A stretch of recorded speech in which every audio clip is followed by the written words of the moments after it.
الحمد لله وحده والصلاة والسلام على من لا نبي بعده.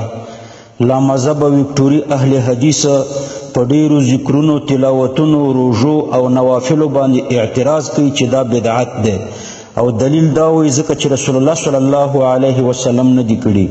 خصوصا په امام اعظم ابو حنیفه رحمه الله باندې اعتراض کوي چې امام اعظم ابو حنیفه رحمه الله څنګه ډیر زیات عبادت کولو. په بعضی روایاتو کې د امام اعظم ابو حنیفه رحمه الله د ټول شپې د مون ذکر راغلی دی، لہذا وابیان وایي چې امام اعظم ابو حنیفه رحمه الله څرنګه ټوله شپه لمونځ کولو. نو که تاسو ته وابیانو وویلې چې امام صاحب څنګه ټوله شپه لمونځ کولو، نو تاسو به جواب کې ورته ووایئ چې امام صاحب په دې آیات کریمه باندې عمل کولو چې والذین یبیتون لربهم سجدا وقیاما، یعنی د الله اولیاء هغه خلق دي چې ټوله شپه خپل رب ته په ولاړه او په سجده باندې تیروي. همدارنګه امام اعظم ابو حنیفه رحمه الله په دې آیات کریمه باندې عمل کولو چې فمن تطوع خیرا فهو خیر له، څوک چې په نوافلو کې زیادت کوي نو هغه د ده دپاره خیر دی. نو آیا وابیانو ته موږ وایو چې آیا په دې دواړو آیتونو باندې عمل کول اوس ناروا دي که روا دي؟ غیر مقلدین وابیان بیا اعتراض کوي چې په دې آیتونو باندې صحابه کرامو ولې عمل نه کولو. تاسو ورته جواب ورکئ چې وابیان یا جاهلان دي او یا تجاهل کوي. دوی د صحابه کرامو تاریخ نه دی کتلی. که دوی د صحابه کرامو تاریخ او د اسماء الرجالو کتابونو ته رجوع وکړي نو ډیر صحابه کرام او تابعین او مشایخ به درته په نظر درشي چې هغوی ټوله شپه عبادت کولو. لکه زه به یو څو حوالې د الله پاک په توفیق باندې درته پیش کړم. ام المؤمنین حضرت صفیه رضی الله عنها به په 400 دانو باندې د الله تسبیح ویله. مستدرک جل اول صفحه 540. رسول الله صلی الله علیه وسلم به د رمضان په اخیری عشره کې ټوله شپه په عبادت تیروله او خپل اهل به هم راویښولو. بخاري جل اول صفحه 301 او مسلم جل اول صفحه 302. حضرت عائشہ رضی الله عنها فرمائی چې کله به د رمضان میاشت راغله نو رسول الله صلی الله علیه وسلم به د همت ملا وتړله او تر څو به چې د رمضان میاشت نه وه تېره شوې نو بسترې ته به تشریف نه راوړلو. شعب الایمان للبهقي جلد 2 صفحه 310. په صحابه کرامو کې حضرت عثمان رضی الله عنه به د وترو په یو رکعت کې ټول قرآن ختمولو. اقامت الحجه صفحه 20. ترمذی جلد 2 صفحه 138. قیام اللیل صفحه 1 طبقات ابن سعد جلد 3 صفحه 53. زیل الجواهر جلد 2 صفحه 493. همدارنګه به ټول عمر روژه نیوله او ټوله شپه به په عبادت باندې ویښه تېروله. اقامت الحجه صفحه 20. همدارنګه به حضرت عمر رضی الله عنه ټوله شپه تر سهاره پورې نفل کول. اقامت الحجه صفحه 20. همدارنګه به عبدالله ابن عمر رضی الله عنهما تر پیشنمي پورې لمونځ کولو او بیا به تر سهاره پورې دعا او استغفار کولو. اقامت الحجه صفحه 22. همدارنګه به حضرت شداد ابن اوس انصاری رضی الله عنه ټوله شپه لمونځ کولو. اقامت الحجه صفحه 22. همدارنګه به حضرت علی رضی الله عنه هر ورځ 8 ختمونه د قرآن کول. اقامت الحجه صفحه 22. همدارنګه به حضرت تمیم الداری رضی الله عنه په یوه شپه کې قرآن ختمولو. طحاوي جل اول صفحه 205. تهذیب التهذیب جل اول صفحه 511. حضرت عبدالله ابن زبیر رضی الله عنه به په یوه شپه کې قرآن ختمولو. طحاوي جل اول صفحه 205. قیام اللیل صفحه 3. په تابعینو کې به حضرت سعید ابن جبیر په یوه شپه کې قرآن ختمولو. ترمذی جل اول صفحه 113. طحاوي جل اول صفحه 205. زیل الجواهر جل 2 صفحه 493. تذکرة الحفاظ جل اول صفحه 3. حضرت سعید ابن مسیب 50 کاله د ماخوستن په اودس د څاښت لمونځ کړی دی. اقامت الحجه صفحه 23. امام نووي رحمه الله فرمای چې د امام بخاری شیخ امام ابو بکر ابن عیاش په خپل کور کې 40,000 ختمونه کړیو. شرح مسلم للنووي جلد اول صفحه 10 او علامه ذهبي لیکي چې د کور په یو کونج کې 18,000 ختمونه کړیو. تذکرة الحفاظ جلد اول صفحه 245. امام وکیع ابن الجراح دا د امام بخاری په استادانو کې راځي د په یوه شپه کې قرآن ختمولو. تاریخ بغداد جلد 14 صفحه 470. امام الجرح والتعدیل یحیی بن سعید القطوان به په 24 ساعتونو کې یو ځل قرآن ختمولو. بغدادي جلد 14 صفحه 141. تهذیب الاسماء واللغات جلد 2 صفحه 154. امام شافعی رحمه الله به په رمضان کې شپېته ختمونه کول. تذکرة الحفاظ جلد اول صفحه 329. امام نووي رحمه الله فرمایي چې د جمهور علماو په نیز ټول عمر روژه کېدل جایز دي، خو چې په ایام منهیو کې روژه صرف ونه نیسي. مسلم جلد اول صفحه 356. او دارنګه حافظ ابن حجر په فتح الباری کې فرمایلی دي جلد 15 صفحه 126. حضرت عبدالله ابن عمر، حضرت ابو طلحه او حضرت عائشه رضی الله عنهم وخلائق من السلف، یعنی د اسلام بشمیر خلق ټول عمر روژو. مسلم جلد اول صفحه 315. امام شعبه ابن الحجاج دا صائم الدهر یعنی ټول عمر روژو. مقدمه د تحفة الاحوزی صفحه 222. امام وکیع ابن الجراح صائم الدهر یعنی ټول عمر روژو. بغدادي جلد 14 صفحه 470. امام بخاری صائم الدهر. میزان الکبرى جلد اول صفحه 50. امام زین العابدین رحمه الله په یوه شپه ورځ کې 1000 رکعاته نفل کول. تهذیب التهذیب جلد 2 صفحه 306. تذکرة الحفاظ جلد اول صفحه 1. امام میمون ابن مهران به کله کله په یوه شپه ورځ کې 1000 رکعاته نفل کول او یو ځلې په 19 ورځو کې 19 رکعات المنز کړو. تهذیب التهذیب جلد 10 صفحه 392. حضرت مره ابن شرحبیل هغه په یوه شپه ورځ کې 1000 رکعات المنز کولو. تهذیب التهذیب جلد 2 صفحه 358. حضرت عمیر ابن هانئ به روزانه 1000 رکعات المنز کولو او یو لک ځلې تسبیح به ویلې. ترمذی جلد 2 صفحه 100 او یا ابواب الدعاء. دارنګه تهذیب جلد 8 صفحه 150 او فیض الباری جلد 4 صفحه 198. امام بخاری صائم الدهر او روزانه به د روژه ماتي په وخت کې قرآن ختمولو. طبقات شافعیة الکبرى جلد 2 صفحه 9 او الحطه د غیر مقلدینو کتاب د صفحه 22. نوابیان دی راشي په امام بخاری رحمه الله د اعتراض وکي چې څنګه ټول عمر روژه نیولې ده او په هر روژه ماتي کې ولې قرآن ختم کړی دی. امام یزید ابن هارون دا د 40 کالو نه زیات د ماخوستن په اودس سحر المنز کړی دی. تذکرة الحفاظ جلد اول صفحه 292. دا لوی محدث بلکې د محدثینو استازو امام سلیمان ابن طحان المتوفى 3 هجری یوسل او 3 هجری د به د ماخوستن په اودس د سهار المنز کولو. طبقات ابن سعد جلد 2 صفحه 13. لہذا امام ابو حنیفه رحمه الله ډیر عبادت کولو.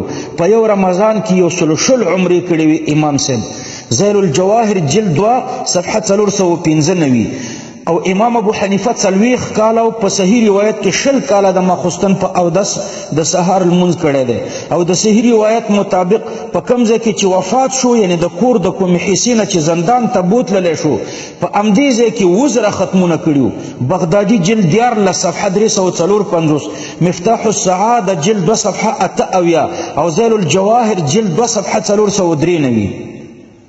نو غیر مقلدین بیا تسلی نه کوي او وایي چې امام صاحب چې ټوله شپه لمونځ کولو آیا په امام صاحب باندې د خپلې بیبي حق نه نو تاسو ورته 3 جواب ورکوي. اول جواب ته دی وابي ته ووایه چې د دې اعتراض حق یا د امام صاحب د ښځې دی او یا د امام صاحب د ښځې د وکیل دی. نو ای وابي ته د امام صاحب ښځه او که د امام صاحب د ښځې د طرف نه وکیلي. دویم په امام صاحب باندې خپلې بیبي شکایت نه دی کړی نو ستا پکې څه کار دی. دریم دا چې د ښځې حقوق آیا یوازې د شپې پوره کیږي او که د ورځې هم پوره کیدی شي. امام صاحب د خپلې بیبي حق پوره کړی دی، بیبي شکایت نه دی کړی، خو اعلان خو ورباندې نه دی لازم. کنه غیر مقلدین دی په هره جمعه کې او په هره جلسه کې دا اعلانونه کوي چې دوی د خپل ښځو حقوق څنګه او په کم وخت کې او په کم کیفیت باندې پوره کوي. بیا دوی اعتراض کوي و ټوله شپه لمونځ بدعت دی ځکه چې پیغمبر علیه السلام نه دی کړی.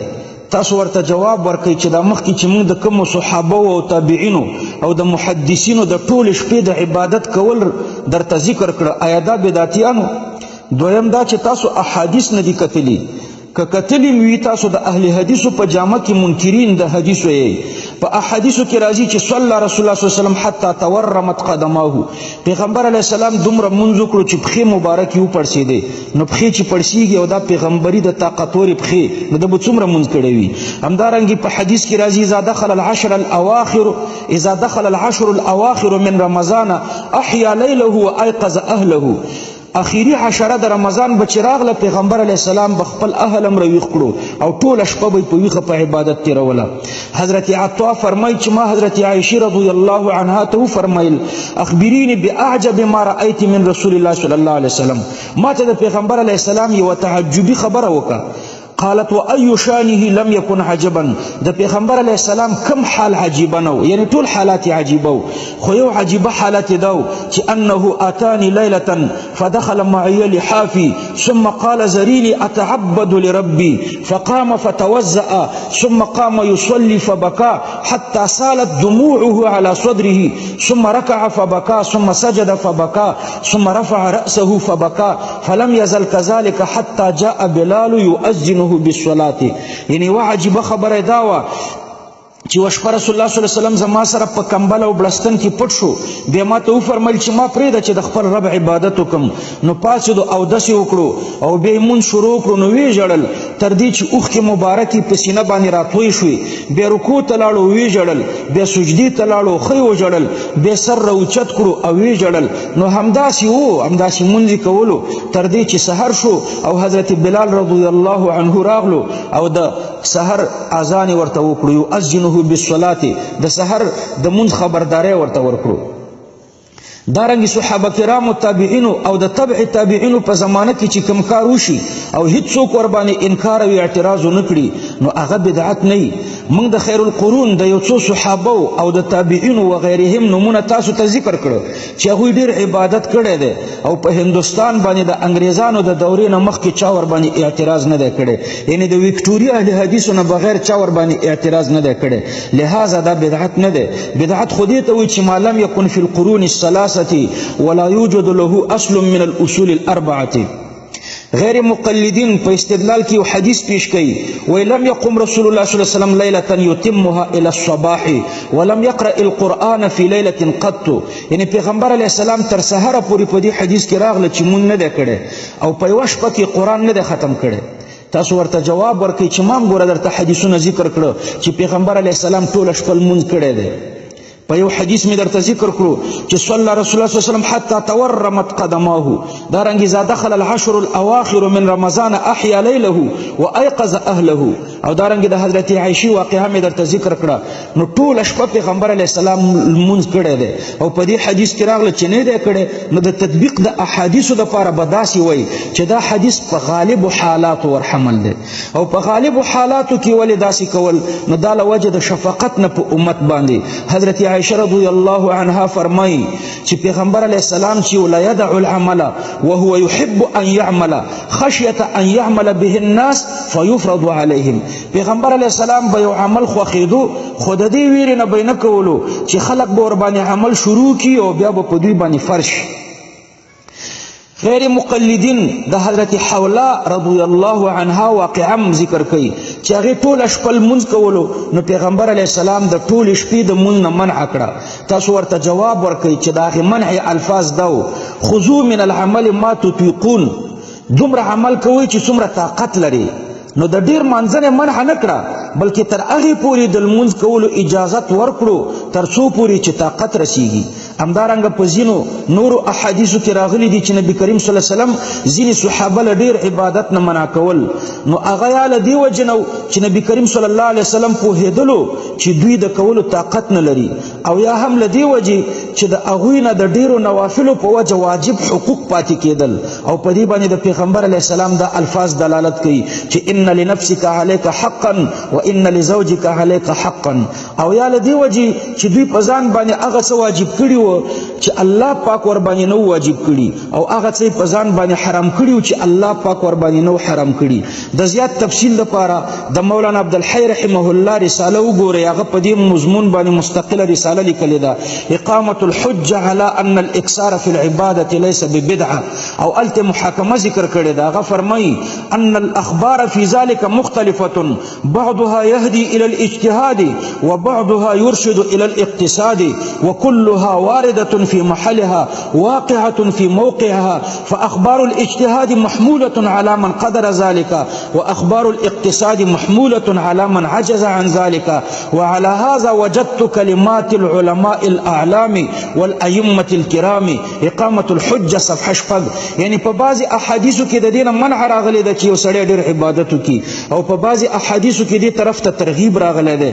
نو تطبیق د دواړو په مابین کې دا دی چې په کومو احادیثو کې چې ترغیب د ډیر عبادت طرف ته راغلی دی نو د هغه چا په باره کې دی چې هغه قدرت لري، او په کومو احادیثو کې چې میانه روی ذکر راغلی دی هغه د هغه چا په باره کې دی چې طاقت او قدرت یې کم وي.